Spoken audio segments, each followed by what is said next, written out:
முன்னாள் பிரதமர் முயிடின் யாசீனின் மருமகனும் தேடப்படும் குற்றவாளியுமான டத்தோஸ்ரீ முகமது அட்லான் பிர்ஹான் மீது விசாரணைகள் நடந்த போதிலும் வெளிநாடுகளில் முடக்கப்படாத நிலையில் இன்றும் செயலில் உள்ள சொத்துக்களை அவர் வைத்திருப்பதாக மலேசிய ஊழல் தடுப்பு ஆணையத்தின் துணைத் தலைவர் டத்தோஸ்ரீ அகமட் குசாயிரி யாயா இன்று உறுதிப்படுத்தியுள்ளார். இதனிடையே நம்பிக்கை மோசடி குற்றச்சாட்டுகளுக்காக தேடப்படும் அட்லான் பிர்ஹானின் மலேசியாவில் உள்ள அனைத்து கணக்குகளையும் MACC முடக்கியுள்ளது. இருப்பினும் அவர் மத்திய கிழக்கு பிற நாடுகளில் அதிகாரிகளிடம் இருந்து தப்பித்து வரும் நிலையில் அவரது வெளிநாட்டு சொத்துக்கள் தொடர்ந்து அவரது ஆடம்பரமான வாழ்க்கை முறைக்கு நிதியளித்து வருகின்றன. அட்லான் பிர்ஹான் மே 2023 மலேசியாவிலிருந்து தப்பித்துச் சென்றார்.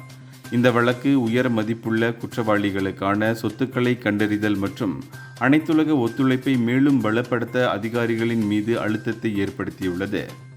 இந்தியர்களின் இதய குரல் மக்களோசை.